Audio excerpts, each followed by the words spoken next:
problems will be fixed in about 5 minutes. I mean, let's just say it.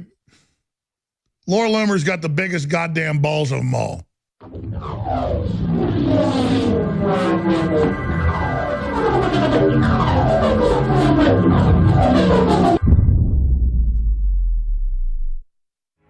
This is a repost of a video I published a long time ago on October 8th, 2016, titled Part 4 Nikon P900 Sun, Moon, and Stars Rise and Set Within 10 Miles of You, which is part of my Definitive Proof series. My intention with reposting this video is to get Nikon P1000 photographers to use the same premise, but to hugely upgrade the quality of evidence gathered.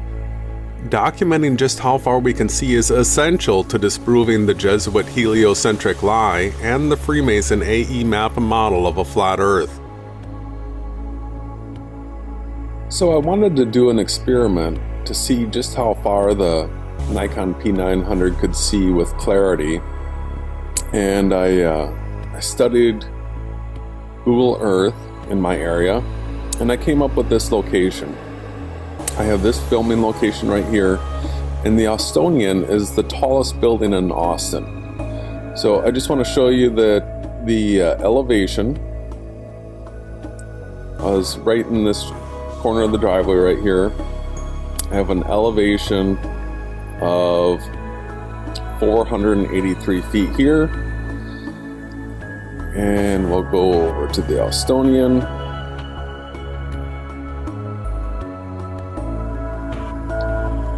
And we've got an elevation of 473 feet. So just a 10-foot difference between these two places. Now let's get the distance figured out here.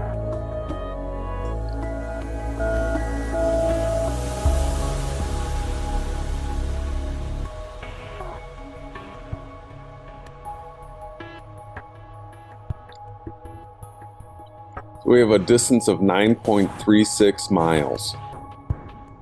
Let me just zoom back out so you get a little reference here. So I'm going to show you that I filmed from this location, the Austonian, at a distance of 9.36 miles, and we're going to see what kind of clarity we have.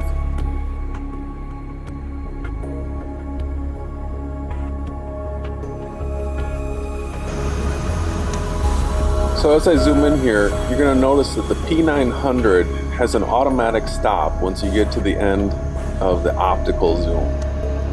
Now it's blurry because I'm in manual focus mode, and you're going to see me adjusting the focus both too far and too near, showing what it looks like at its best clarity, right around there. And now I go in, and this is the digital zoom. I'm going to do the same thing where manually focusing, I'm going to go all the way to infinity and too near so that it blurs out, and bring it back into maximum focus.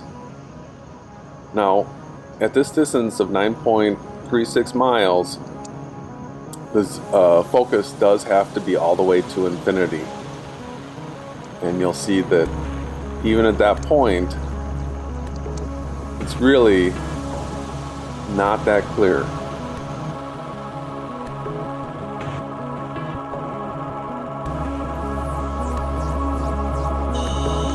Now let's take a look at some footage I shot September 16th of a full moon.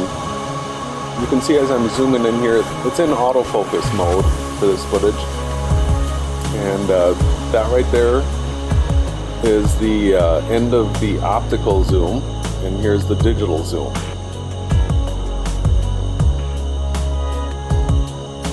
So you'll see I come in and out a few times, and it automatically stops at the end of the optical zoom. And then I take it either farther or nearer.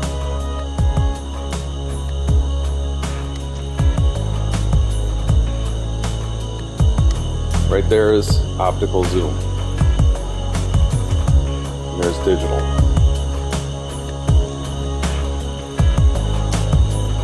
Optical. Digital.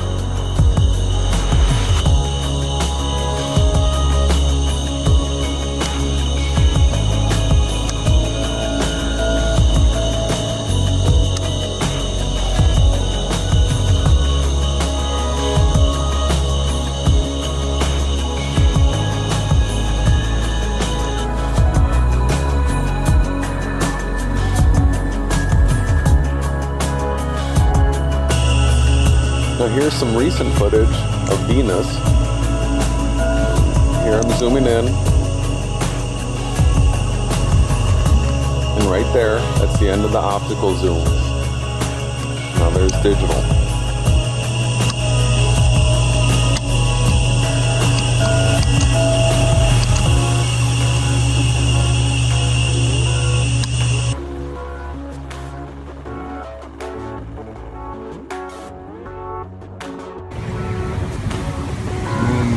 Venus. I'm just zooming in here. All the way zoomed in.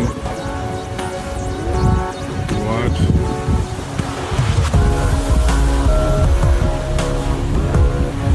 The scroll wheel.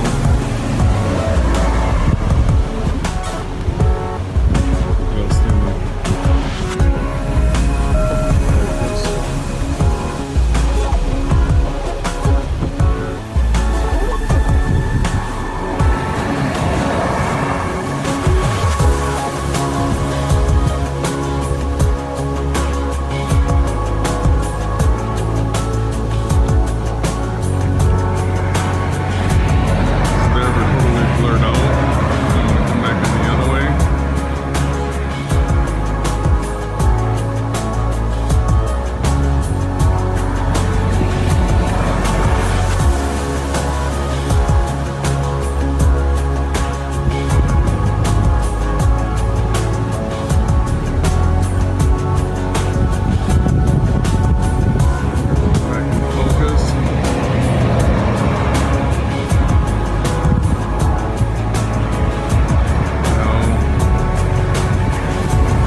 back into focus.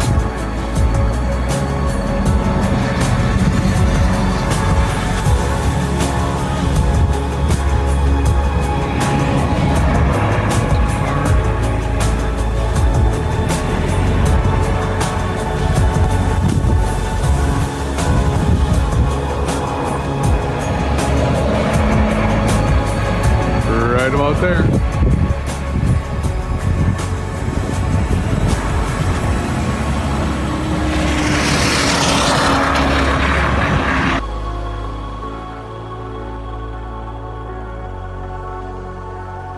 So what can we conclude from all this? Well, the P900 can't see millions of miles, or billions of miles, or trillions of miles. At a distance of 9.36 miles, it's already unable to produce clear images. The sun, the moon, and the stars are all rising and setting within a 10-mile radius of you, wherever you're located on Earth. If you're on level ground. Now, if you go to a higher elevation, you'll be able to see farther, so the sunrise, sunset, it's going to be a farther distance from you.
And we are Beyond Flat Earth, and I am. Please join the new group on Facebook, Document Everything, and get subscribed to the Limitless Channel and Awake Souls on YouTube. Your best community for top news and information regarding Christianity, simulation reality, and flat earth proofs.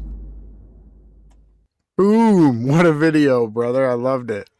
Oh, How's thanks. everybody doing? Yeah, that was awesome. Yeah, it was fun to put out. I'm really thankful to, let me adjust this camera down a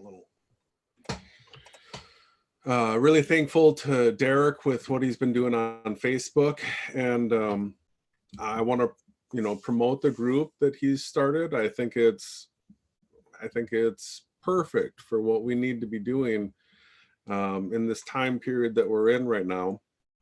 And so really pumped to get behind it and promote it the best I possibly can, because the premise of the group is observable reality. It's P900, P1000 footage, and this is where I began, and this is what put me so firmly grounded so that I can be doing what I do with you. It really was the purchasing of the P900 that made me end up becoming a YouTube content creator, because I wanted to share the footage that I was capturing with everybody, because nobody else was both capturing it and talking about the significance of it. And so it's a huge aspect of what I'd like to go through tonight. But we also have like housekeeping and stuff to do. So how are you doing, brother? So I'm doing good. I'm starting to feel much better coming out of my illness, and you were sick as well. We're both actually starting to pick it back up.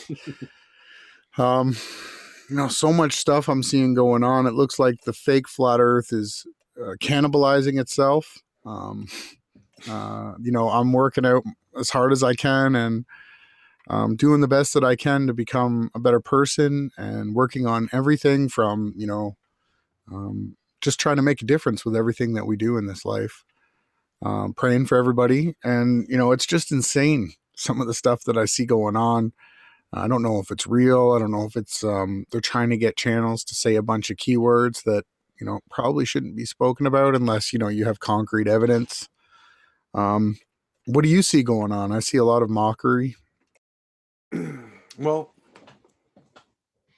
I don't know. I've been becoming involved in Facebook, which is something new for me. I deleted it a long time ago, and so just getting a feel for how the battle is being fought on Facebook has been, interesting to me. Wow, it can be a little bit overwhelming, because it's so easy for people to drop just a meme or something that is disinformation. It inaccurately portrays something, and the power of the meme is amazing, and it's so simple for people to just share, and man, to be able to be out there and try to be like the whack-a-mole on Facebook, that's a daunting task. YouTube's a little different that way, because you have to sort of be a content creator to have a channel, and it's so that's just getting a feel for that battle. One of the things that I'm constantly trying to do on Facebook is just show the distinction between the channels that promote the AE map and model and us. And so you and I were listening to Mark and Pat just before we went live, and one of the things that I took away from listening to that is every time Pat or Mark is referring to a channel that is attacking them, all right, I'm sitting here listening to this going, well, who attacks Mark and Pat? And well, that would be you and I, and the only other people that I can think of that attack Mark and Pat are Flat Earth Reset and maybe Timmy Osmond or whatever. So Flat Earth Reset is an obvious shill, right? He says that he's an atheist, and there's nothing more ridiculous than a flat earther that says they're an atheist. It's one of those things where if anybody can tell me how it would be possible to be on a flat earth and still not have a creator, there is no plausible explanation for that. You simply can't be flat earther and a atheist. And so that right there is an absolute sign of shillery. They take a ridiculous stance on something where they can be discredited. So albeit Flat Earth Reset has done a lot of good exposing of the AE map and model people, Mark, Pat, and stuff like that. He's still a shill that's not going to take it the whole way. Tim is a globe earth shill. I mean, whoever buys the story that Tim, you know, out of the love of his good heart goes around trolling people, Porn bombing, sniping, just because he cares about them so much, he doesn't want them to be deceived. Well, right? and he first did it to me and a couple of other people like 5 years ago, and he said, "I was just teaching you guys how to beat the New World Order." That was his excuse. So someone in the chat's denying that footage that you took was real. Moonshiner, my camera is quite capable of filming the stars in focus as I can, and I have filmed the ring and round Saturn. That's great, but Jason took that footage. He was filming it with his cell phone to show people that he was filming it. Live screaming the stream of the P900. Yeah, and just so people know, the Venus footage, the reason why it looks different than some of the other P900 photographers is I shot that footage with a polarization filter on. It's just a standard polarization filter to knock down glare. Yeah, it doesn't change anything. It just knocks down the glare. And so with a polarization filter on, I was getting those distinct shapes to Venus like that. And then the interesting thing is at the time, McCall from Flat Earth Photography,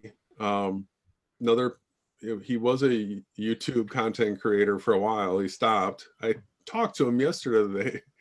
Oh, what a strange coincidence that he comes up again.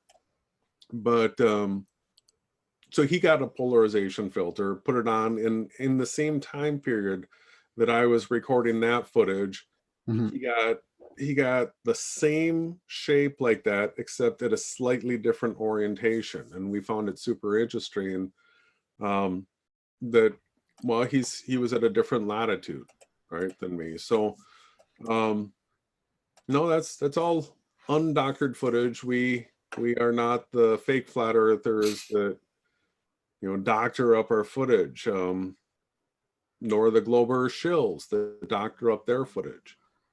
So yeah, this guy here, Moonshiner, I sub to you. I'll give you the benefit of the doubt, but you need to know that the rise and set angles of the stars, the sun and the moon totally destroy this fake AE map and model. And the fact that there's like a 60,000 mile ice ring around the circumference is another really stupid fact, right? We only hit Antarctica when we go on certain courses south, like towards 180. There are paths that you can take where you're not going to hit this ice wall. We've debunked this so many ways, but I'll give them the benefit of the doubt for now. But this is disinformation. This isn't the real flat Earth map. This is a UN fake map. It's a squished globe projection. It's not right. But that's what it is. Yeah, it's New World Order logo, right? They use it right at the UN. It's a top-down projection of a globe, and yeah, that outside, all the distances between the farthest southern latitudes, they completely don't work on that. Not to mention the two polar rotations, when you look 180 degrees south, you're south of the equator, you look at that Sigma Octantis area, there's another perfect circular rotation right there, circling around that spot, everywhere in the south. And that completely debunks the AE map and model. So let's get into some of these clips, just to have some fun here. I don't mean your box of. My dress makes crackling sound when I move. I sound like I'm like wading through a box of Rice Krispies cereal or whatever you call them in your country. I don't mean your country. We're in the same country. So that was super weird, right? Yeah, but there's others who are watching from Australia and New Zealand. So like she totally slipped up.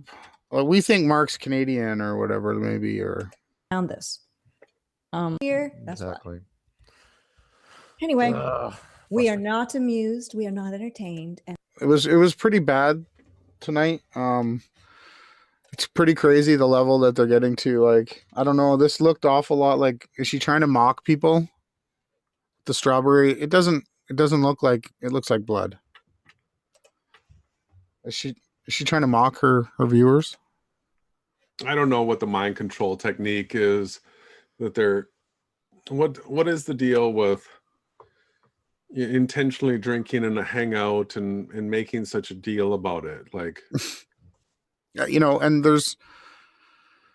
it pretty much gives you a one market. You know, they're going after people that are of the drinking age, I guess, right? You know. and I'm almost starting to get it. What is the true agenda behind it? Because it's selling so alcohol. I mean, do they actually get proceeds from an alcohol industry to do this? But like, They might. A new I bottle. doubt it. I've been using the same vodka bottle since you and I started doing shows where we had cocktails, which is a couple of years. That takes a lot. I'm a slow drinker. I'm a teetotaler. Is that what it is? And every time she goes to drink, Mark makes sure that he's talking. Right? He never lets her drink that blood looking stuff. There's no doubt in my mind that Pat drinks blood. No doubt. She has a PhD. And she actually attended the, she had lab assistants go to Raleigh and Denver without anyone, secretly. And wow. So that was kind of cool. And then after that, I talked with Chief Self High School. For whatever reason, I don't know if because I'm approachable or it's because I'm adorable. I don't know. But what happened was they adorable. You are kind of adorable. You have nice blue eyes. As he does the 666. People call this me flirting with him or him flirting with. Like they're staged. It's whatever reason, I don't know. Talked. So that was kind of cool.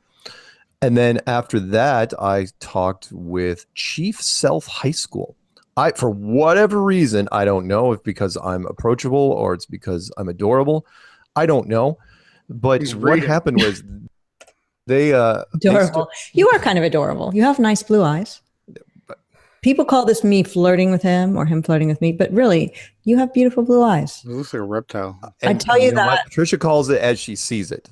Patricia, no, you do have beautiful blue eyes. Well, it's not flirting. I'm just saying it how I know, because I know you don't flirt. I know this. Yeah, I might. But no, you really don't. You're really objective about it. I like this and I like that. Mm-hmm. But you don't say, ooh, I like that. Yeah. You don't do that. No, I don't. No. I need to my sexy, This is mind control, man. I'm just so pragmatic. It's a bit hard. So well, come on. Again, Castle Queen. Disney queens don't do that. They generally. He's calling her a drag queen there. People aren't paying attention. But like, yeah, this is horrible. These people have totally undermined the flat earth with everything they possibly had. Let's keep going. Right. I was Joe Real, right? Right. One of the founders of Metatron, this penny stock company out of San Diego. Whatever. But now the latest is that I am actually the gay lover of Joe Real. Right. Who wrote this script? Which means, if you're trying to figure out what that means I am actually a sodomite.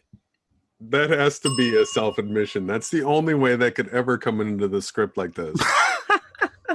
The gay lover of my own alter ego. So now we are completely different people, Joe Reel and he and I have been having this torrid affair for Only on a flat earth. Hey! That's our line, man. Only Beyond flat earth. He and I have been having this torrid affair for only on a flat earth. Hey! I have been having this torrid affair for only on a flat earth. Oh my God. Anyway, so I think they've gone crazy.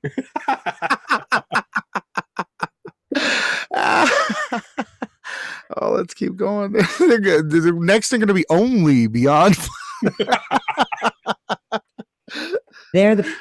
I remember you got nominated for like 3 flatties. I think I got nominated for one.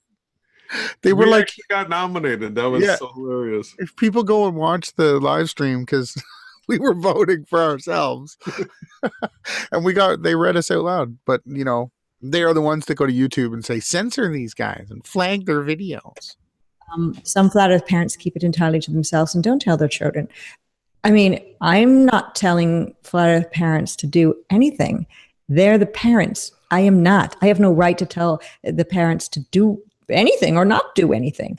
So I'm speaking to the kids directly, and most of the time I'm just asking for their parents' credit card numbers. Like, why would somebody say that? You know, why are they even talking about children? They do this self-deprivating thing where they say something like this ridiculous way too often. Like, it's become so obvious now that this is the way they offload the truth on people so that they can come back to you later and be like, well, I told you. It's so bad. Mm-hmm. And doing some kind of brainwashing by using NLP, you know. Absolutely. Actually, I won't say it just to give the trolls ammunition, but absolutely. Subliminal messaging, it can happen. Toys, candy, video games. Right. We can insert those words. Brother. Yeah. There's so many places where the obvious mind control, the NLP, is employed by them during their hangout. Yes. It's not even hard to pick out. It's not even hard. I'm 56 years old now. Wow. That's I'm kind of lost. I'm the matriarch of my family at 56 years old now. Wow. That's my brother pointed that out to me the other day. I have a brother who's 4 years younger and a sister 2 years younger. Hey. Guess what time it is, Patricia?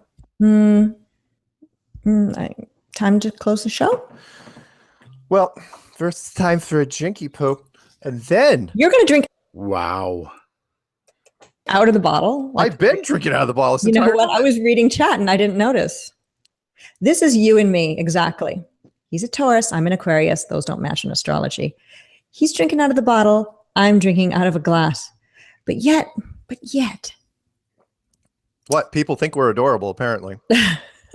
And here we are. We're a couple of somethings. Yeah. All right. Wow. Anyway, I've got that interview with what's her name? Samantha Scarlett. I don't think that's her real name. Samantha Scarlett. I looked her up the other day. You've got an interview coming up next, which is why we started our show an hour early. Right. And we're about ready to close now. Right. But I looked her up. She's a young, attractive girl who does conspiracy videos or conspiracy talk show. Yeah. Well, you know, there's not too much more really to show about that. They're just like super sick people who did everything that they possibly could to sink the flat earth, right? Yeah, so the title of tonight's hangout, does anyone call out the fake flat earth shills other than Beyond Flat Earth? We will promote you. You know, Ronnie and I have been doing this for years now. How long has it been, brother? When did we start doing this? Well, I met you in the end of 2016, November. Yeah. And we've been doing it that long, so I was doing it before that. So were you. We each had our channels, but yeah, so we figured out that the AE map and model didn't work. We've been calling out this group of channels.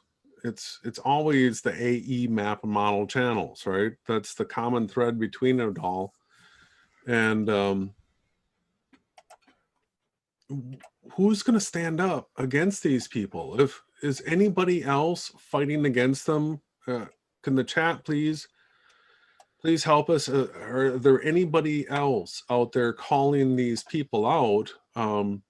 Ronnie and I would like to know about them, and we do everything that we can to promote your message. If you if you see that Mark and Pat are shills and you want to call them out as shills and have, you know, reasons why you think they're shills, let's flood the internet with that, because oh man, I'm just so sick of that group. But they're, well, for me, it's like this.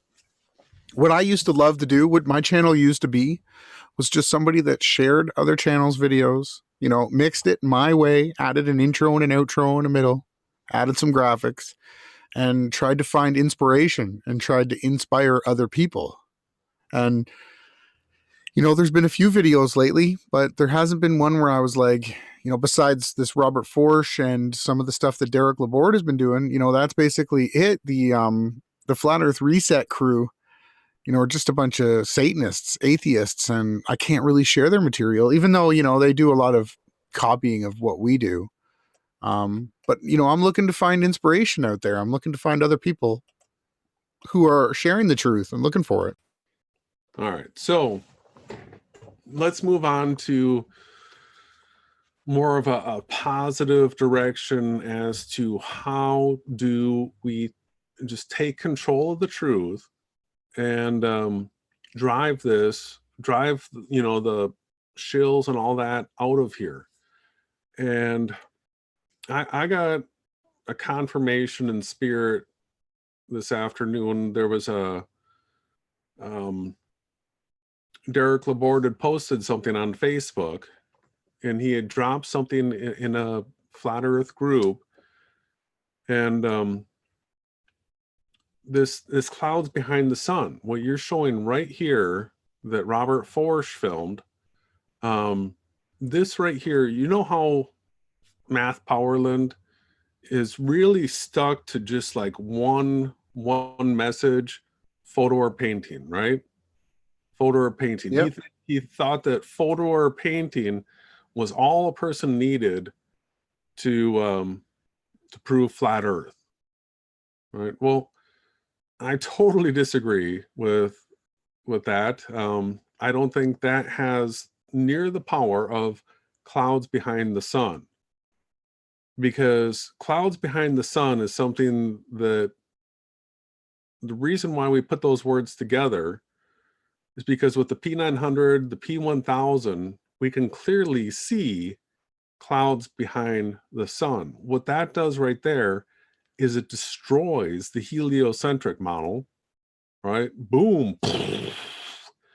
And what Robert's sharing right here is absolutely some of the best evidence that I've seen to date that the AE map model is impossible. Because of the layers of sun that we're looking at right here, layers of the clouds, the way the sun's moving through it, it's obvious that that sun is not 3,000 miles up in between the south of the equator right now, because Robert's in Myrtle Beach. It's like North Carolina. But it's in those clouds that are in his sky right there. Those clouds aren't thousands of miles away. It's just a few miles away from him. And it's in those clouds. And it's going to set. It's going to go down. It's the same size too, all day. Yeah. And so, you know, Derek created this group, document everything. And we are, but the focus has really got to be this clouds behind the sun, because I saw yesterday while I was just cruising around on Facebook, somebody had posted a link, and all you could read in the YouTube preview was like the game over man. And you know what video that is, right? That's Nowie Jah. Listexic. That video blew up, right? Yeah, I was just gonna show that. $250,000. At least. It's huge.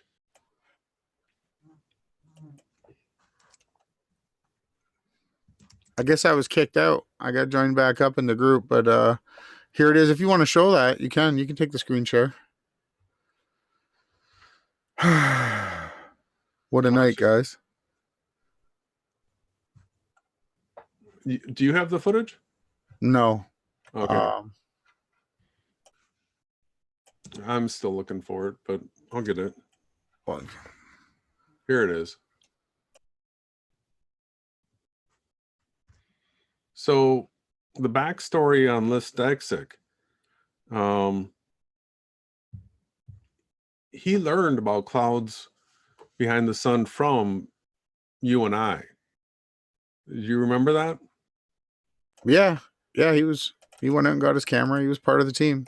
He was a part of the team, right? Team Yahawashi. Yeah, I've got him in some videos. And this video comes out. Look at this. Almost 300,000 views on this. Yeah, that's great, man. We pumped that video, remember? We loved it. We each made videos for it. We did. Let's play it.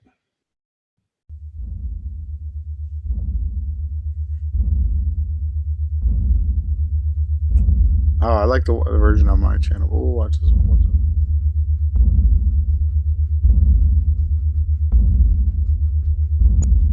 Yeah, we had better music than this. And he gets 300,000. Well, that's what we wanted. Yeah.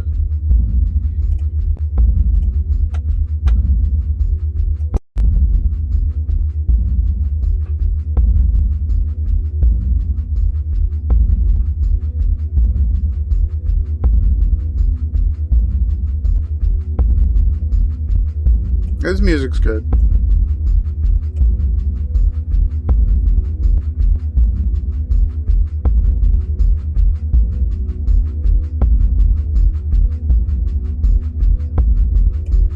Wake up, people. See, that cloud's not... It's impossible for the sun to be 3,000 miles high when it comes down through a cloud that's just in your sky. And like... Reality's not what they taught you in school. You guys got to wake up. This is a supernatural, spiritual reality that we live in. This blows away the heliocentric model. It blows away the AE Mappa model. And it proves we're in a simulation. There's no way around it.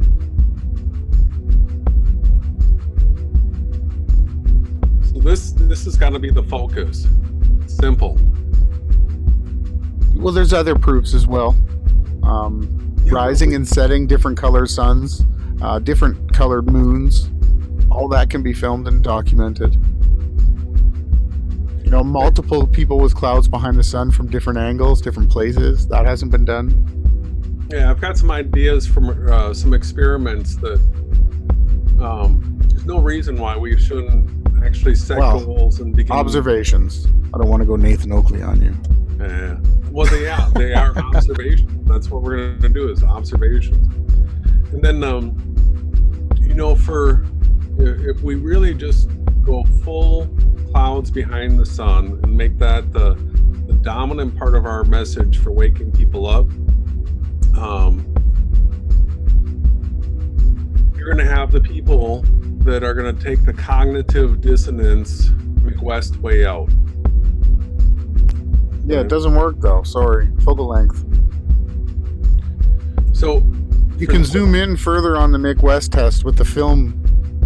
You can zoom in and it changes the focus, but you can't unzoom the clouds behind. They're always behind no matter how far in you zoom. So what I think, just like you and I right now are working on, you know, our physical health, where we're making routines, where we're doing the exercise, watching our diet, trying to get in shape. I think the same thing the same type of goals need to be set for truth researchers. And so with the Document Everything group on Facebook, what I want to figure out is a way to get rid of just the freeloaders, the people that aren't willing to put in the time and do the work to actually document and discern reality. So I want to talk to Derek about it, but the idea I have in mind is something like where we give people 6 months to get themselves a camera and start documenting reality and actually be a contributor to the group. So on YouTube, they call them content creators. Because what happens is when you actually pick up the camera and you hit the button and you hit, you know, it starts recording, you point it at something, then at the end of that, you have to download that footage. You have to get it off the camera. And then if you're going to go through the effort of putting a couple of clips together, then you can trim it, and then you can add a song to the background, and then when you hit render, you have a video like this that you can put up and share with the rest of the world and document reality. So I think the only way for a person to actually become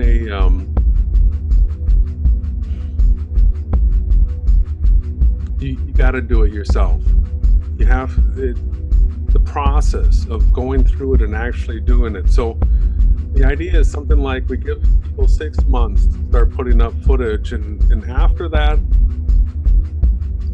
they're going to have to leave the group, right, until they're ready to actually share and contribute. So there's workout routines, there's diets and stuff like that. It's you have to use discipline in your life. So if a P900 is between $500 and $600, for 6 months you have to figure out how to budget for it so that you can actually get the camera and start sharing the footage. It doesn't have to be a P900 or 1,000, but to actually be a content creator sharing undoctored footage like this that can benefit and help change the perspective of people across the whole world. That's how you can participate. I think it's important that you actually become involved.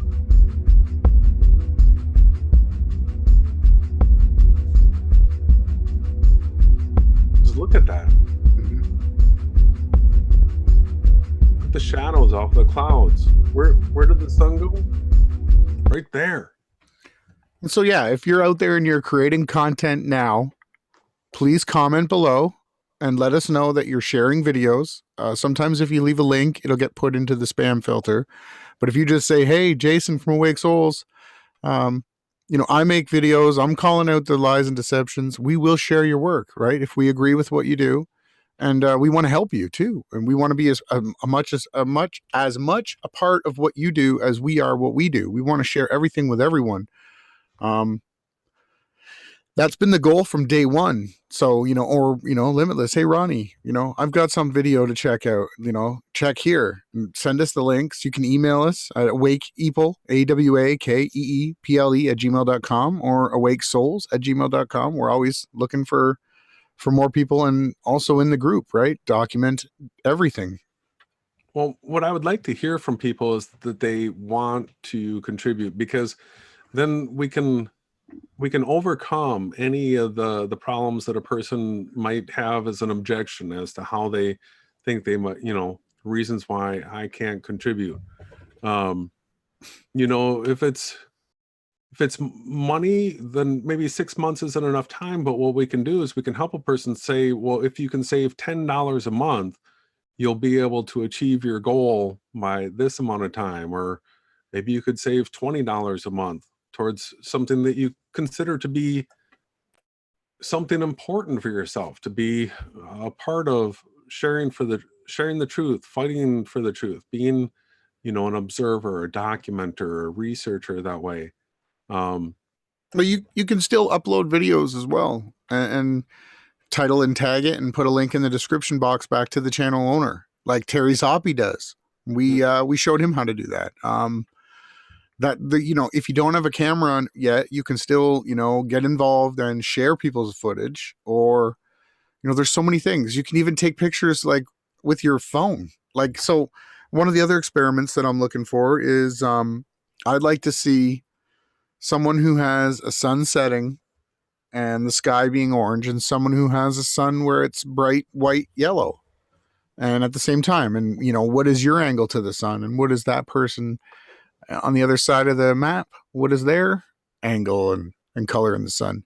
These are the things that are going to hopefully pin down that, you know, the sun truly is local, and it deals with everyone's own perspective. We each have our own sun and moon and stars, right? We're inside of an avatar. And when we look out at the celestial bodies and rainbows and all these types of things that are in the sky, they're all focused on us. We are the center point. Each and every human being that is alive, they have their own perspective. And then when you add cameras, a camera has its own perspective. You can leave your camera and then you can walk beside it with your cell phone at the beach, and the sun will follow you as you walk. Yet the camera that you left still is filming the sun as well, and it's staying stationary right where they are. And this is basically how perspective works. And, you know, as much as Jason is he's pushing for people to get involved, or they can't be a part of the group, I'm saying that, you know, take baby steps. You can get involved, comment below, share.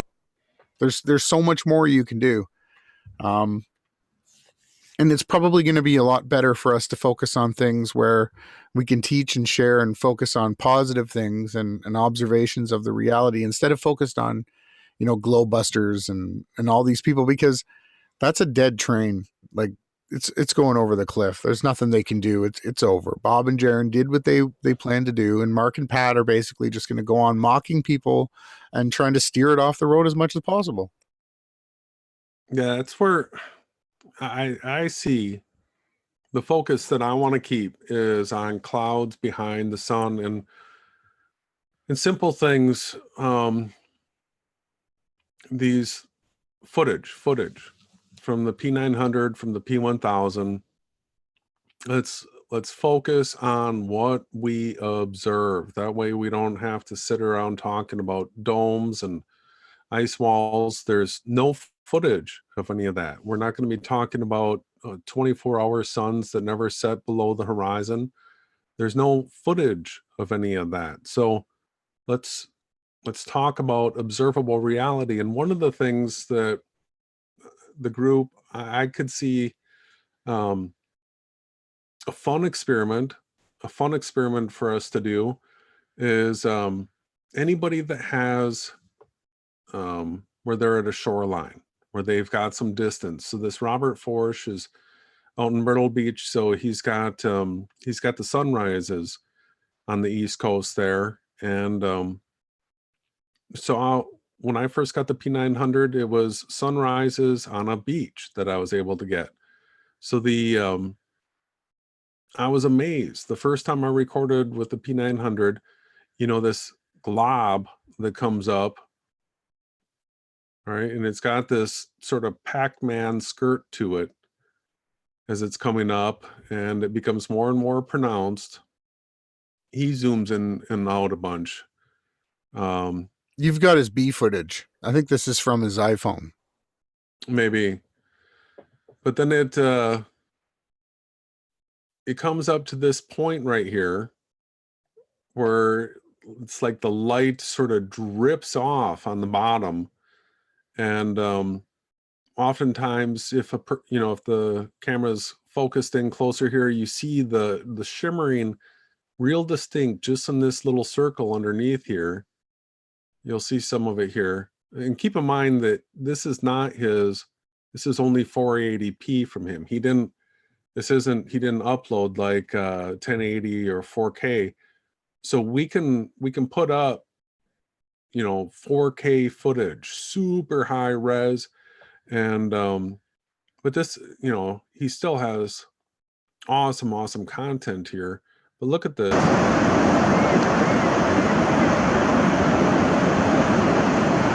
One of the things that we can determine is how far this distance is. I've got footage from when I was in St. Martin that there was a layer of clouds right off here at the horizon. So the camera being 6 feet high, we know that the distance to the horizon was like 3.1 miles, and the clouds were right out there where the sky and water was touching. So they were right out at 3 miles, and that's where this was all taking place. I had the sun come up in between layers of clouds down at the horizon.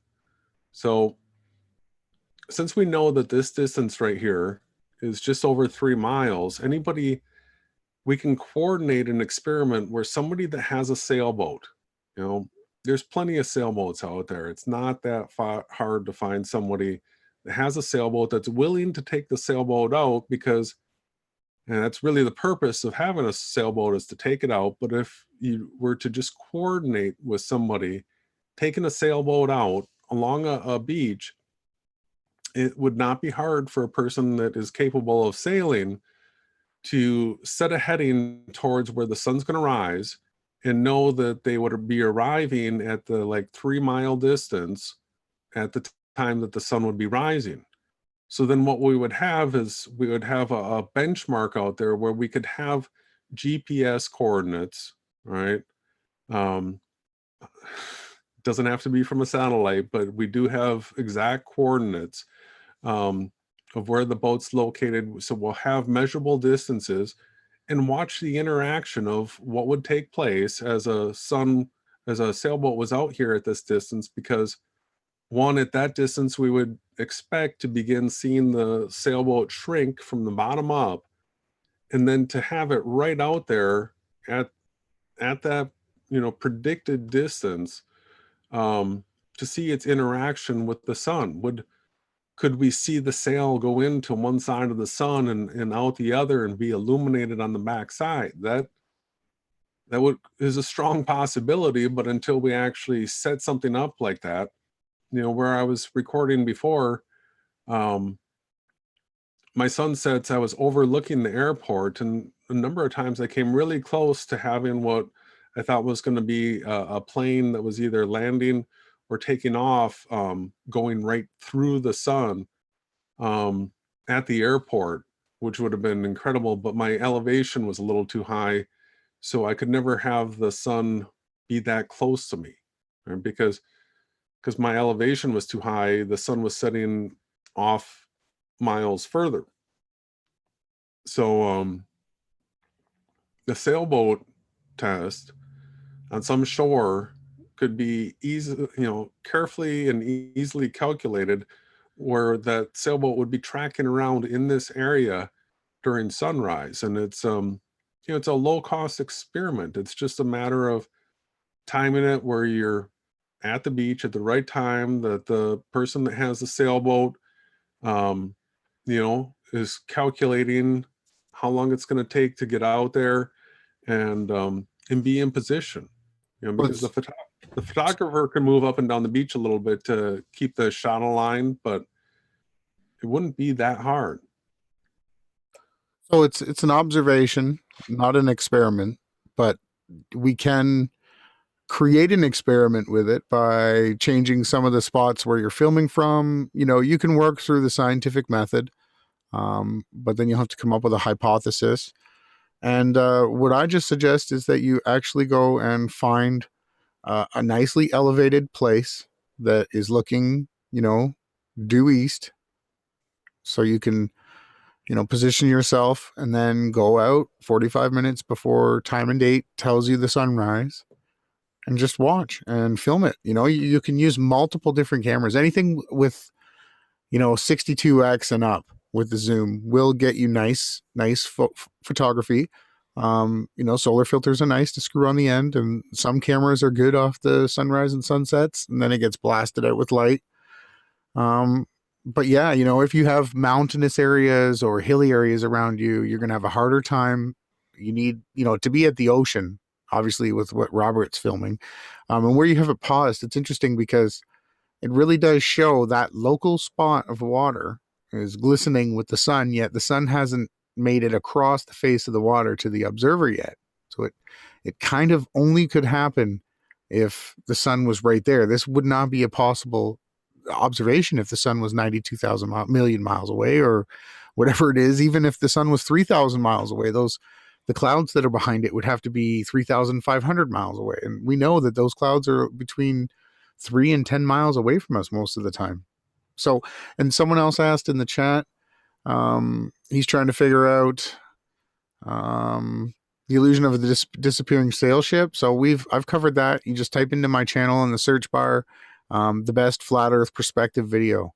And it basically explains that we have a circle of sight, and we have what is basically a fixed field of view depending on our altitude. And where that is our, what do I call it?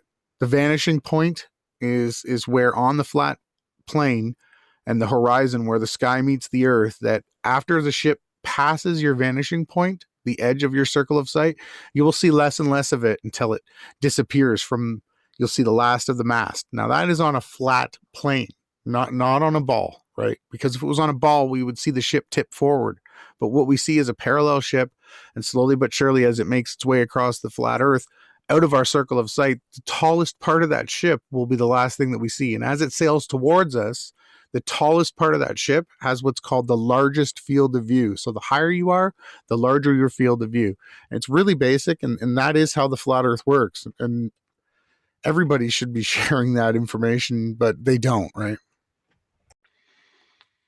All right. So one of the Robert's done so well with his footage, but he takes it to a bad conclusion because he's an AE map and model supporter. But keep in mind that he shows you the angle right here of where the sun rose, and we're getting close to the equinox. So everybody understand that on the equinox, the sun is going to rise 90 degrees east and set 270 degrees west everywhere on Earth. That right there 100% debunks the AE map and model. Yeah. Right? So he's showing where it's coming up. It's still rising a little bit south of east. It's going to get up to east, and then he's going to rotate around here. About 26 miles off the coast of Southern California.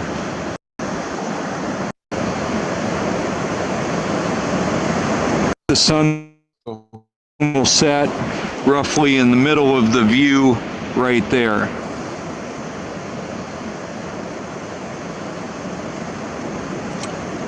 So he knows where it's going to rise and set. And so it's that other footage that you showed, these have got to be like the buildings and stuff. Those. Yeah, he was from a further back pier, right? Yeah. So now let's look at a sunset. We saw what his sunrise looks like. Just B-roll.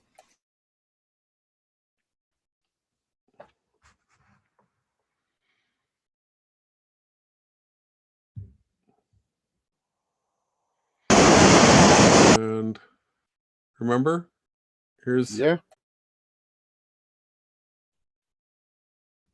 roof lines, and we saw it rise like 3 miles to the east, and these are clouds that are not that far away. Look at this, everybody. Look at it,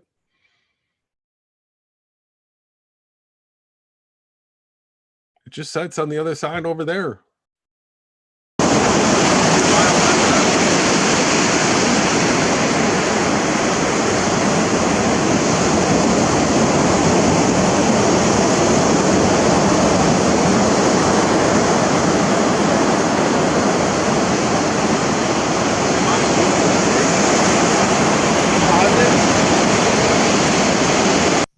So if the sun was so bright that it was blasting so powerful that we couldn't see the clouds anymore, Thus, the people say that that's why the clouds appear to go behind the sun because the sun is so bright.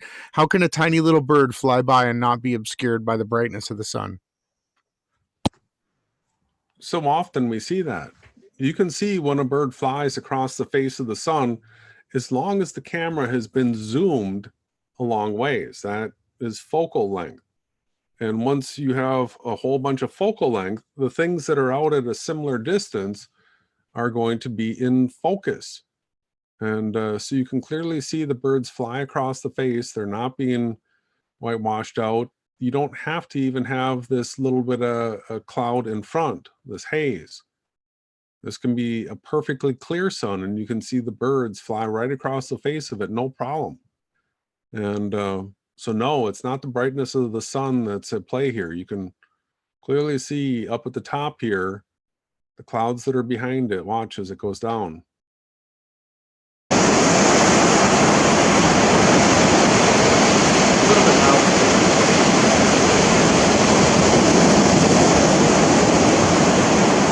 Way loud.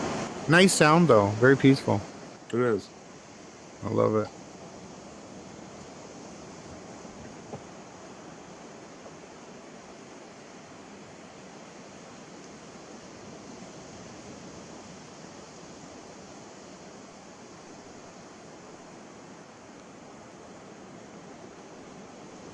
It went from about 3 miles to the east to about 3 miles to the west.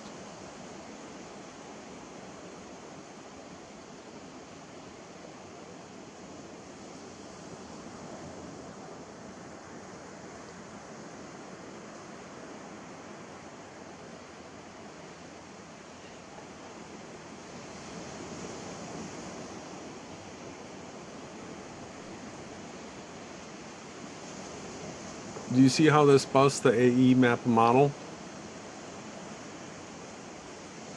Oh yeah. It's not shrinking into a tiny dot 3,000 miles up. It's not. Rotating north. It's going south actually right now. It's below those clouds. It's rising south of east, doing an arc above your head, and then rising southwest, setting southwest.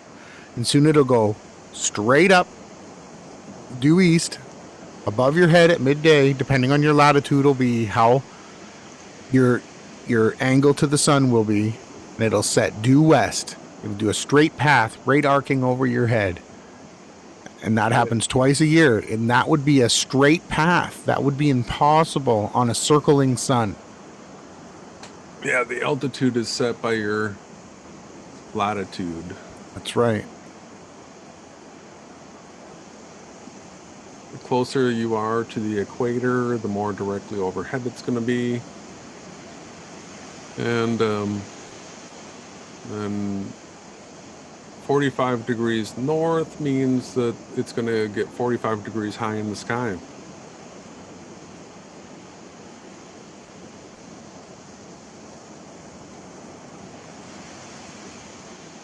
And the exact reciprocal is true in the southern hemisphere 6 months out.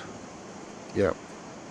And that's why people like Math Powerland that want to do a race around the 60th latitude, you know, we already know we can measure the speed of the sun, the amount of daylight that it gets. And the problem for the AE map is the further away from the equator you go south, the shorter the days get. Right? They don't get longer as if the sun was going 60,000 miles around. Actually, it would get faster. The sun would have to be traveling at such great speeds to make it around that AE map loop. It is ridiculous. We know that they brought that map and model out to bury the truth that you live on a flat Earth. Mm-hmm. And try to tie the Bible to it. Oh, they're still trying. We're never going to let them do it. We saw that plan right from the get-go. As soon as we tried sharing the truth that the AE map model doesn't work, and we saw their reactions, we knew what it was they were trying to do. So the fact that it's being called out means that it's never going to work. So the person asking if perspective also applies to the luminary objects, to the lights, what would your answer be, Jay?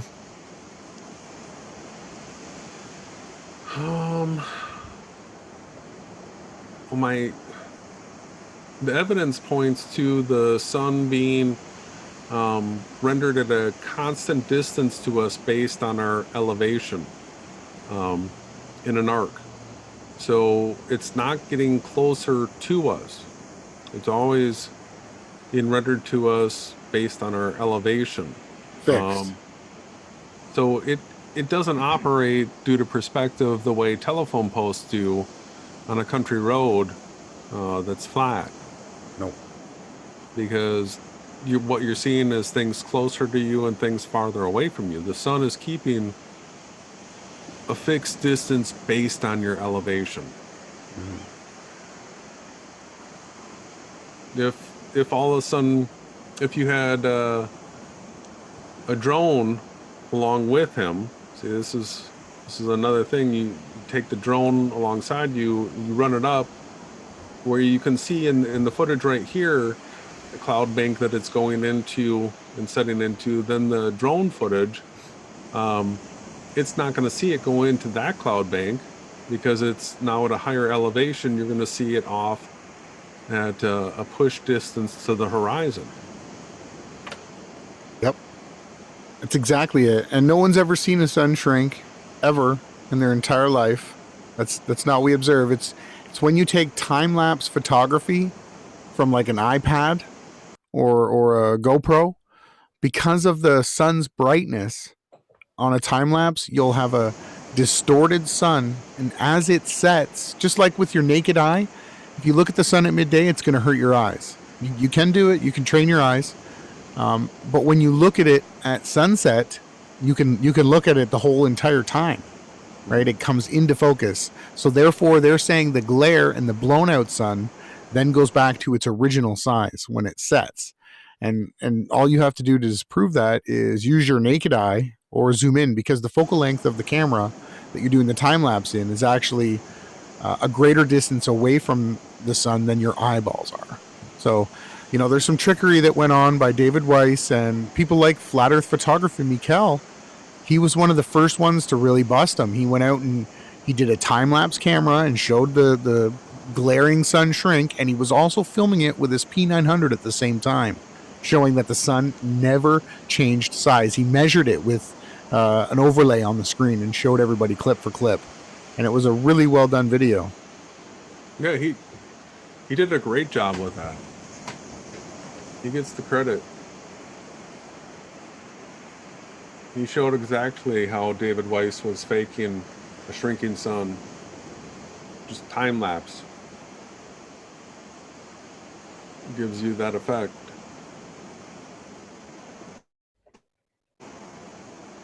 All right, so hopefully, everyone, you see just how close that sunset. That's all a person should need. Yeah. That's all a person should need. Heliocentric model, done. AE Mappa model, done. I'm going to take a quick break. I'll be right back. Okay, I took the screen share. I just want to show people basically the way that the sky works is the lights in the sky travel from east to west, creating a circuit, right, around you, not parallel to the earth, perpendicular to it. The total length of the circuit can be measured as follows. Each light has its own path displayed as running a course starting from any position on Earth, traversing 24,085 miles. From any point measured forward and reverse, east to west or west to east. The circuit approaches from the east as it moves to the west. Observed from any point on Earth, we see the dance of the wandering stars, sun and moon, as they traverse the invisible path along which the sun appears to move throughout the day sky. Thus, this is known as the ecliptic. The ecliptic is actually the apparent path of the sun throughout the course of a year. The sun takes slightly more than 365 days to complete a circuit of the ecliptic. Right? So that's, I just want to show people.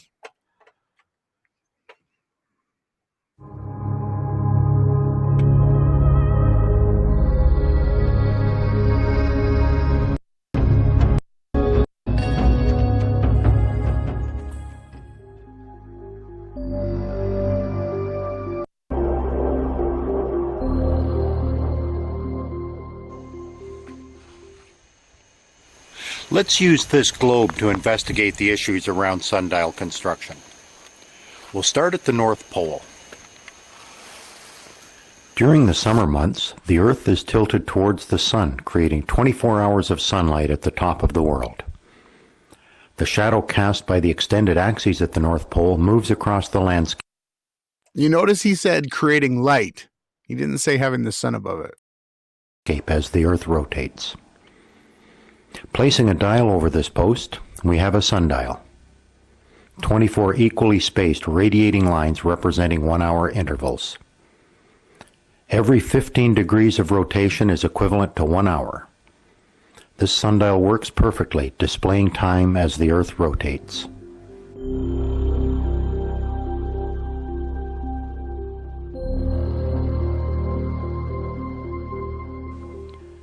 Let's see how well this type of sundial works in other parts of the world.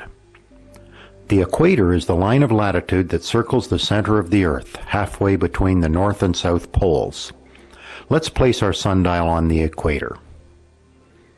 The equator passes through Ecuador in South America.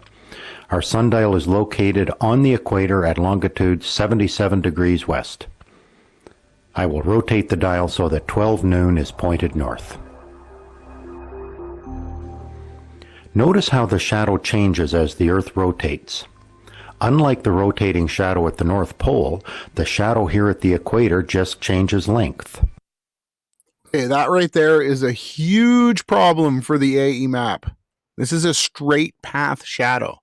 It starts off long, right towards the west, and it ends off long towards the east. In the morning it is long. As the day progresses, it gets shorter, disappearing at noon, then So that's no shadow at noon on the equator. lengthening again throughout the afternoon. Not a very useful sundial. No, it doesn't work. And you don't live on a ball. And the problem with the AE map is if the sun was circling, right, as the sun was coming up, the shadow would be going down this direction, right? Like 210, 220 degrees. And then as the sun went around you, the shadow would then go around the bottom of the sundial. But the problem is, twice a year, the sun rises straight from the east. The shadow goes straight to the west, and it sets straight to the south, to the west. It rises from the east and goes straight to the west, 90 degrees, 270. Lengthening again throughout the afternoon. Not a very useful sundial. So that's one part. We'll keep going here. Just hoping people can start to understand basically what's going on here. Next slide. So yeah, here's another video from Quanita. It's close to the equator, but it shows the path. So whoever it was that constructed this,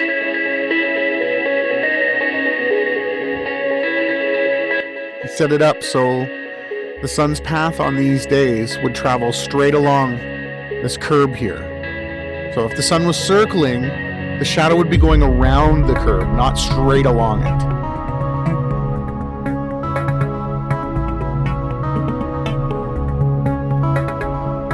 It's pretty easy. All you'd have to do is set up a couple of pieces of wood, and as the sun traveled, you could just put a tick. Every hour, put a tick, and then you'd actually have the layout for this curve. And then every year on that day, the sun would travel directly along the line of the front face of that curve. That's how you would make this. This does not work if the sun was circling on an AE map. It doesn't.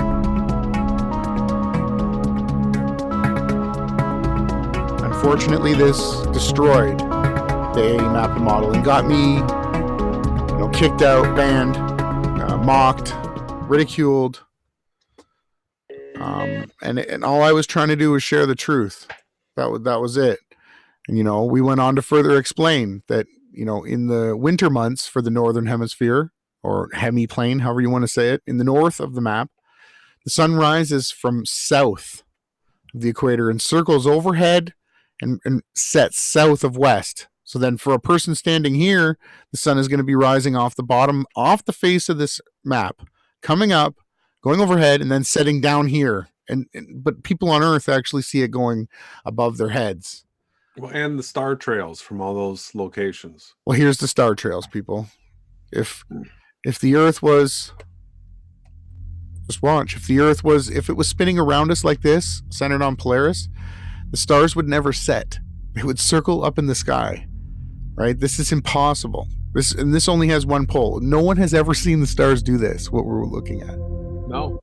It's never been observed. The animator will correctly orientate the position of the sky.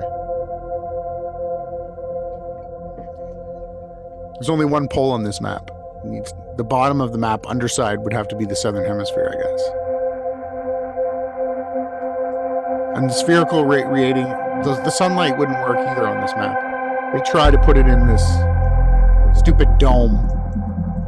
It's retarded, because anyone that has any intelligence that can look at the sky and actually see, and if they actually film the star time lapse of the stars, here we go. This is where we get the proper view. So what the AE map and model and people like Garrett Dubay try to teach is that the stars are rotating like this. We never ever see that. Okay, or that the sun is coming in like this, going above our head, and then circling to the north. Never been observed.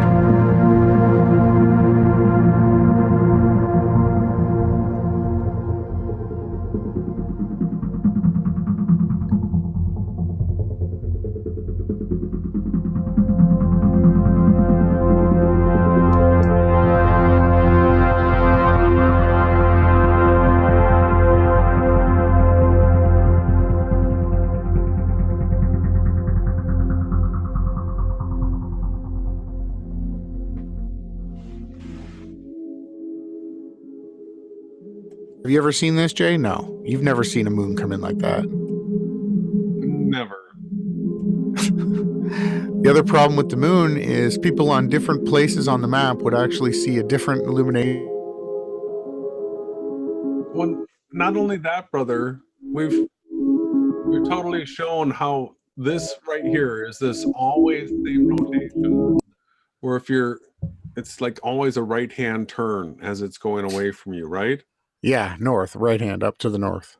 And the moon, quite obviously, every month it goes from setting to the right to setting to the left. Completely. Going the opposite direction. Down, out, and away from you to the south. And just like this person's showing here, if somebody from Toronto, somebody from South Africa, or South America, and someone from South Africa were all looking at the moon at the same time on this layout, they would see different phases of the moon. Somebody would see, the North American person would see a full moon. This person would see like 3/4 and a half. And the only thing that anyone has ever observed is the exact same amount of illumination. It just depends on where you are. Longitudinally? No, that's not the right word.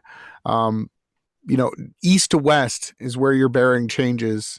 And north to south. So the moon will appear to look opposite directions. We've already covered that. From the south side of the map, the moon it'll flip, but it also does like a cartwheel. And there needs to be more documentation on the rotation, because I think QNF was saying that it does like a jitter, and all the data shows jumps in the moon's face. It'll be in one spot, and then bam, it'll be a quarter turn the other way instantly. And I don't understand why he was finding conclusions like this. Do you know? I'm sorry, I was just dealing with somebody in the chat. Okay, well, thank you for that. But yeah, I'd like people to do more research on the position of the face of the moon, and you'll have to do that by taking either long exposure time-lapse photography, or you could take a picture every 20 minutes. There's so many different ways. I know what video I can do with the moon to do a super smash to the AE map and model. I'm gonna show people how to set up an experiment like this right here, right now.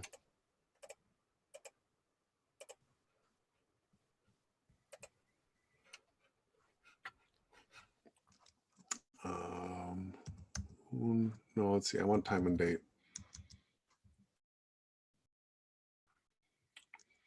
Then here I want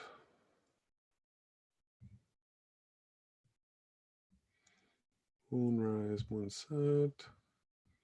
Let's go to Austin.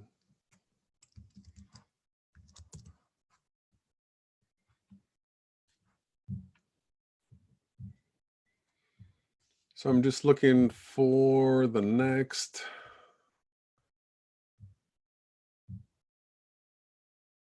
All right, so any one of these, we got a half moon on the 27th. It's going to be rising from south of east and setting south of west, and just show people how the AE map model, it has to have it always rising north of east and setting north of west. Has to. It's always making that right hand turn as you're seeing it go away from you. Every one of their models show you that. You've never seen an AE map model where they're hooking down out and away to the south, and the moon does that every month. So look at these. On the 27th, just go out, record it while you're documenting the angle at which it's setting. So it's up to the person recording this to figure out a way to document the heading, and the most, you try to account for how somebody's going to try to debunk it. So you come up with your solution as to showing, hey, this is the actual heading. And that's the whole idea behind the observation, right? Not experiment. It's an observation, but what we get to see is conclusive proof. We can model this up in software and show the heading and show that that's impossible in the AE map model. So the moon smashes that model every month.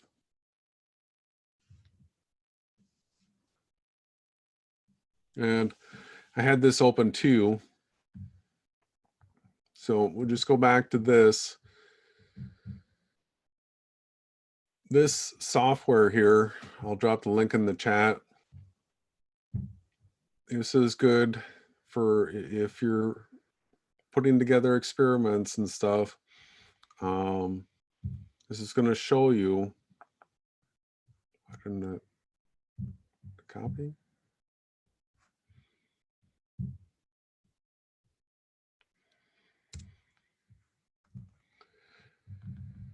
All right, but you can move around this world map here. So I'm just going to come down to the equator. We're coming up on the equinox, right? And so let's get our date set to, oh, it looks like they have it set to it already, March 21st. And put our time up at solar noon.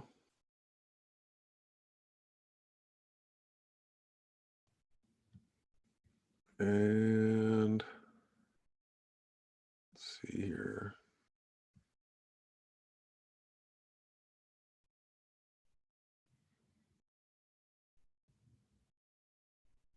Pretty much on the equator,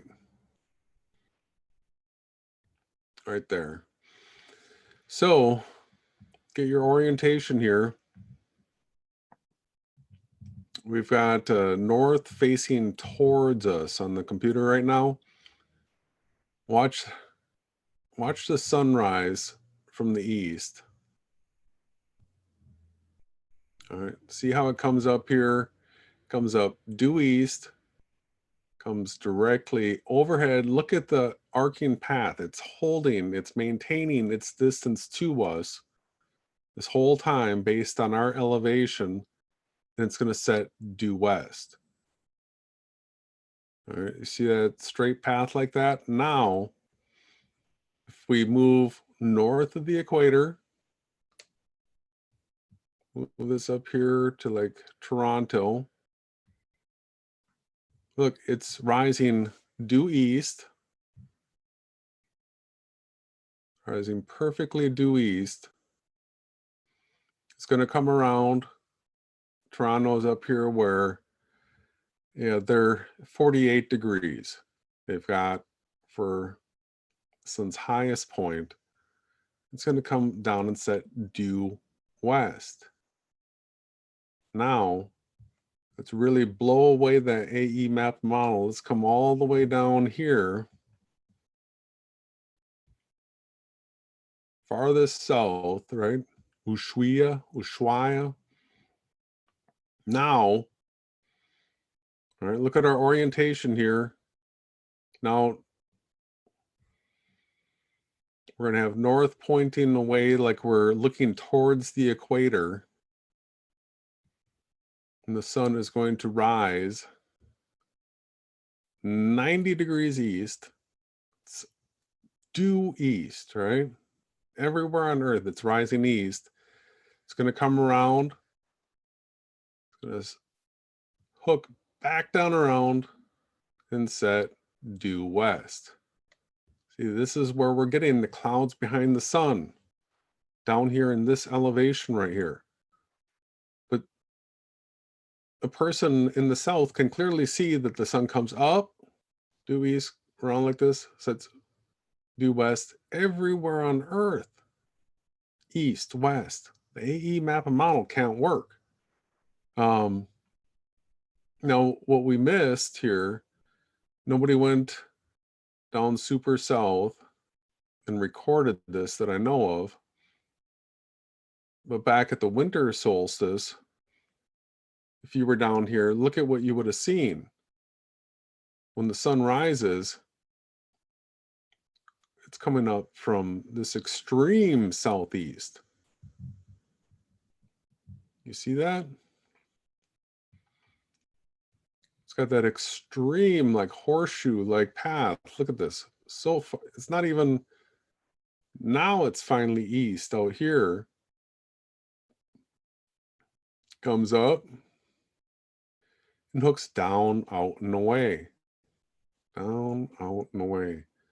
Just like the moon does this every month. Down, out, and away. Boy, how long before everybody understands that the AE map and model promoters are nothing but shills trying to tie the Bible to a model that doesn't work?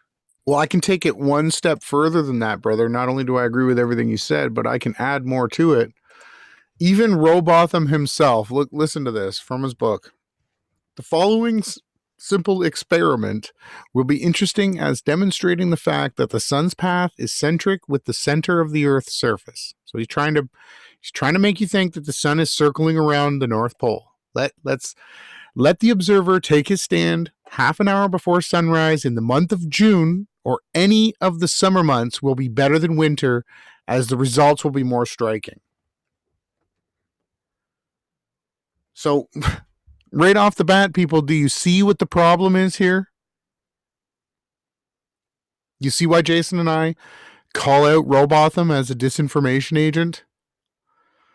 This is why, people. The results will be more striking? No, because if you actually focus on where the sun rises and sets in the winter months in the north, it destroys this map. The sun is circling from off the face of the map and coming around and circling back down off the face. But yet Robotham tells you just, what do is you know, only in the month of June from the north. And, you know, this is the kind of stuff that we pointed out to people. Yet we were called shills. Oh, do you have proof Robotham is a Freemason? Well, you know, he was in Freemason debates. So was he a Jesuit? We don't know. Was he a Freemason? We don't know. But he's a liar. He's specifically telling you only measure the sun to prove the flat Earth in June from the north. The results are more striking, right? And then you come down. From the north and the east, he just comes up with like Nathan Roberts, like the sun is approaching and now it's making its pass and saying hello to you as it greets and exits through the, you know, it means nothing. That's what they try to do. Watch the sun's progress until noon. It will be seen to ascend in a curve southwards until it reaches the meridian, and thence to descend in the westerly curve until it arrives at the horizon, and to set considerably to the north of due west. That only happens in the summertime in the north. June, July, and August. and then it goes way south. It baffles me. He also thought that places in the south would be extremely cold, like Australia. Robotham never traveled there. He relied on Captain Cook, CC-33. I just wanted to point that out because I don't know if enough people really know these are some of the reasons why we don't trust Eric Dubé, right? And he pushes this model, and he doesn't even show people that like it's an impossibility. The way that they try to tell you that the stars, they don't circle above you like this, right? They at the equator, they go like this, but the North Pole star and the South Pole star are always at a fixed angle above the horizon. Now, I'd like to explore and go, do I have a picture of the map in this one? What we want to do is travel south from, what was it, South Africa, right? I'll pull up the map. So if we could go, that's what we need to test. There's people that say they want to explore, but crossing Antarctica doesn't prove the Earth is a ball. So that test is stupid. But going south from South Africa and coming back here into Eastern Russia with a compass would be a great test. Somebody getting into the Northern Arctic circles, right? Or the Southern Arctic Circle, and filming. That's what we don't have, right, Jason? No, we don't. More documentation. We need to go prove it, record it. Not like the SHILLS do, not like a D Marble, where they intentionally try to put hills in the way of the area that you the shot that you're looking for. You intentionally put a hill in the way of. Oh, it was so bad. And then he just tried to act like it never happened. Right? Yeah. It just baffled me to see what they were trying to do. But they are going to do what they're going to do. That's what SHILLS do. Yeah, they don't stop, I guess. No, they just keep going and going and going, right?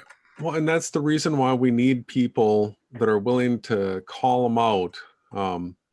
Why is it always got to be just the two Christians that are flat earthers that continually call out these people? Why is it just you and I that are content creators that have to go toe to toe with these guys, calling them out for the lies and deception? I so want to see somebody else showing where they're shilling, where they're promoting something that's impossible. And we want to support it. We want to promote people that are going to call out these shills. It needs to be more than just the two of us. I mean, we're going to keep doing it, but it seems to be enough that Pat and Mark have to talk about their detractors when they have to be talking about us. Who else is their detractors?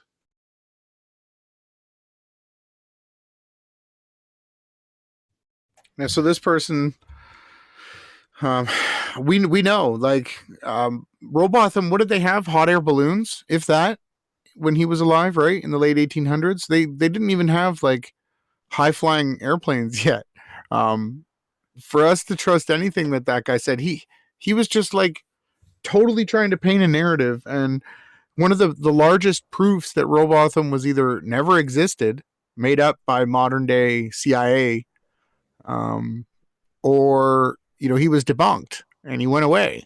And that's why the fake flat earth movement was brought out using Robotham's research, because they already know they can smash it, right? With something as simple as doing an observation of the sun from the southern hemisphere in the winter.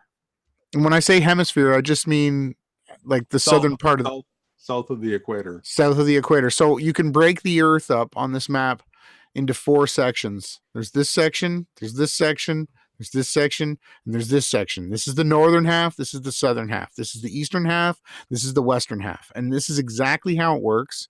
We can take this map, we can turn it into an oblate spheroid with it snapping at the correct angle that they supposedly say. This map actually does away with magnetic north, right? You don't have to have true north and magnetic north.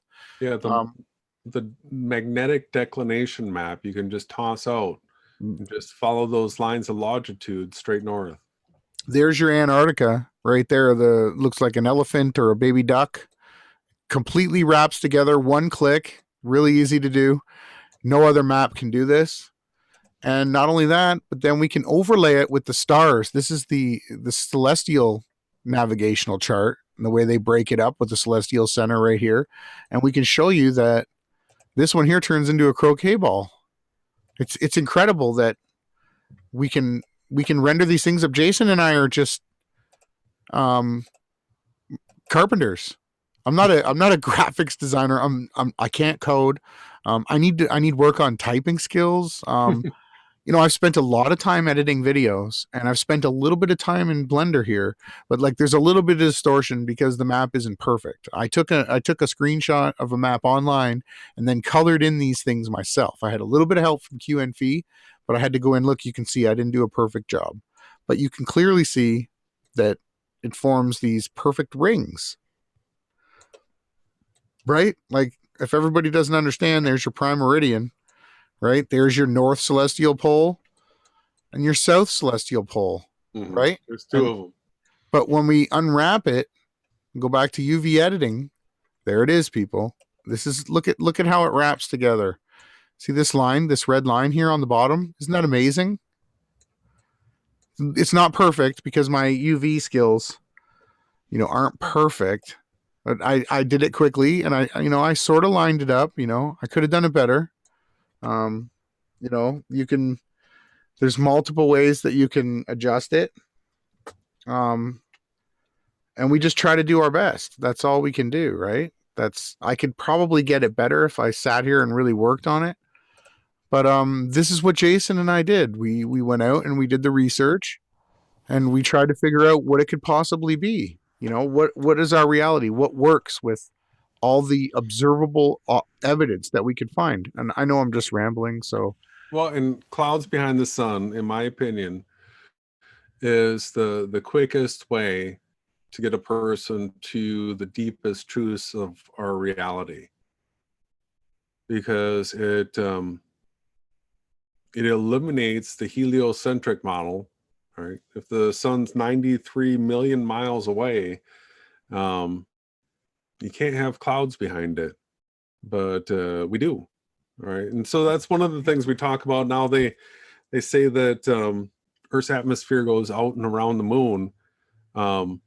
It's because Ronnie, he was really the first to bring the attention to, hey, I can see clouds behind the moon, right? I didn't hear about clouds behind the sun until right around when I got the P900. And the first sunrise I recorded, I had clouds behind the sun, and I could see it. I looked at it, I'm like, whoa, there's clouds behind the sun. I actually ended up sharing that footage at Pat Steer's first mixer, and brought my laptop in and showed the people the footage because I had just gotten back from the trip, and there was a group of people that were interested, and Pat just was so put off by me talking about clouds behind the sun. And I was so new and fresh to it. I was like, oh, I'm all excited. And like, I didn't even understand the significance of, she knew, she knew right from the get-go, clouds behind the sun, were never going to promote that. Because it's proof that the AE mapping model doesn't work, right? Well, yeah, it's a proof that we live in a supernatural reality, that you are divinely created by a divine being. He created us in his image, and we're just occupying, these avatar bodies that we have for this short time. And the truth is that we're in this reality to find out who the creator is, why we're here, and what we're supposed to do. And, it's pretty easy when you find the Holy Scriptures, not just the 66 book Bible, but all of the scriptures. The Council of Nicaea robbed the followers of the creator of so many books, and we've been putting them back. And in those books, they tell us to just ask for forgiveness. It's really easy. I do it all the time. I'm a sinner. I'm not perfect. I'm super far from it. But I just ask, please, Father, in your son's name, in your name, Yahawashi, because he was called the Son of Man because it was the creator himself born as a human in this reality.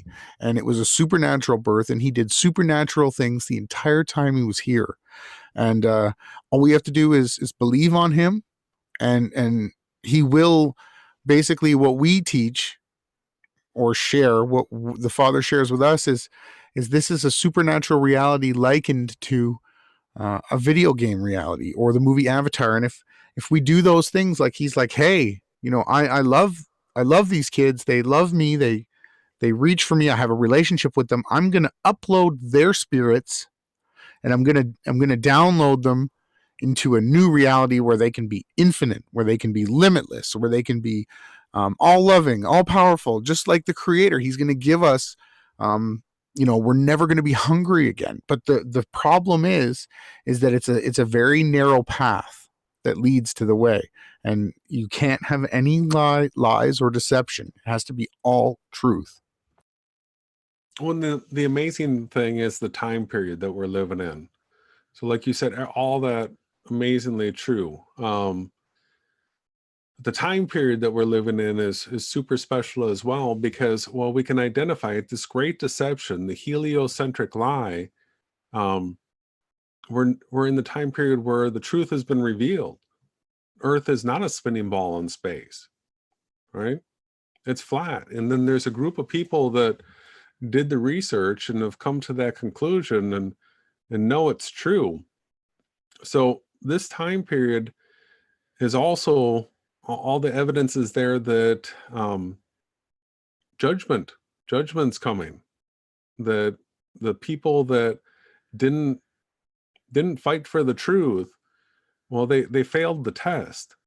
And the people that fought for the truth, that's the special harvest.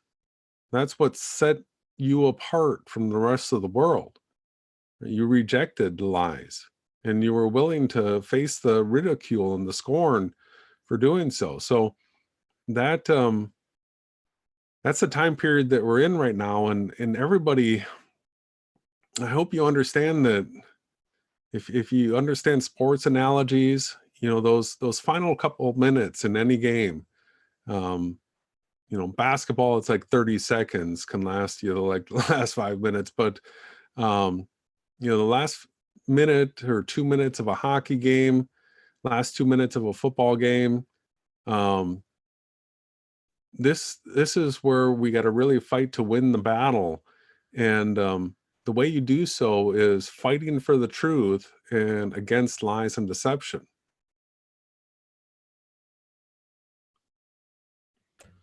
That is the way. And someone in the chat here put down that we're supposed to follow laws. No, we're not under the Noahide Mosaic laws. We are of the new covenant, and we are now in what's called the third dispensation. And the rules and laws have been written on our heart. We're not under oppression. We're freed. The Creator came here.